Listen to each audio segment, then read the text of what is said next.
All right. Well, Mike, thanks so much for taking some time out to chat this morning. I really want, Mike, do you mind just spending a few minutes before we dive into the origin story of kind of South College and really letting everybody look behind the curtain? Can you just give us a few minutes and kind of where you are? And if you don't mind, maybe a few minutes on just your background. Kind of how did you arrive up to the position of starting South College? Give us a little bit of that history. Absolutely. Yes. So I call myself a military guy. I grew up in the military, spent about 27 years in there, active duty.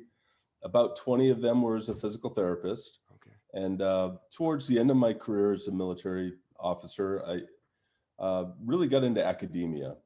Finished a fellowship through the Army Baylor program, a doctoral degree. At that point, really jumped into academics with the Army Baylor program as a faculty member. And it was during those early days, probably early 2000s, mid 2000s, where I got to know John Childs, Rob Wayner, Tim Flynn, these guys that just stellar people that were developing evidence of motion at the time in the early days. So as a fellowship graduate, came on faculty, started doing some dabbling in continuing ed teaching into the residency, and all that kind of evolved over the next few years until about 2012, 2011, I retired from the military. Wasn't looking to retire, but John offered me a job as their vice president of operations at EIM. And I just thought, what the heck, that maybe it is time to leave the military and jump into something different. So it was during those days, 2011, 2012, where we were looking to develop platforms, resources for not only residency and fellowship programs, but trying to get into some entry-level education support. Looking at what we call the clinical education network, and looking at kind of this EIM Learning Academy, where we could provide lecture content to programs in existence. And that kind of fell flat, to be perfectly honest. For the most part, programs were saying, well, that's what we hire faculty to do. So it was really that at that time that we started looking at, maybe we just need to really look at better way to disrupt education by getting involved in entry-level education. And as their VP of operations, kind of working kind of behind the scenes on what that might look like, starting to look at a curriculum and try to figure out what this model might look like, I basically told John, it's like, all right, I'm going to be the first program director, and we're going to make this happen. So that was kind of the development. It was probably 2013, I believe it was, when we finally inked a deal with South College. I went over as a program director, and really in a full-time role in 2014 it was that happened. So, Mike, how did that?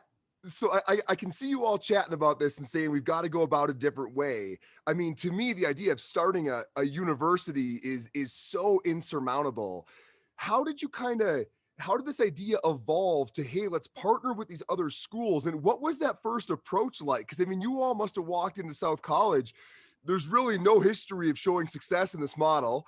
No. What was your pitch? I mean, how did you go in there and say, hey, we think this is going to work? Because the challenges that PT programs always have, and they continue to have, is there's not enough faculty to go around. There's not enough clinical sites to go around, and curriculum is all over the map. So we thought if we could come in strong with all three of those, and obviously in EIM's network, we had that network partners across the country. We had clinical education. We knew how to do that.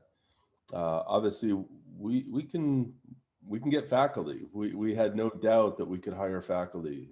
We had a history of that, bringing qualified people into evidence of motion. We felt very strongly that we could really reach out and grab some of these bright people out there that serve as faculty.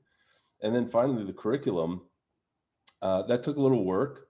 How do you take 3 years of curricular content and say we're going to do this in 2 years? But I had a model to work from, and I can speak to that.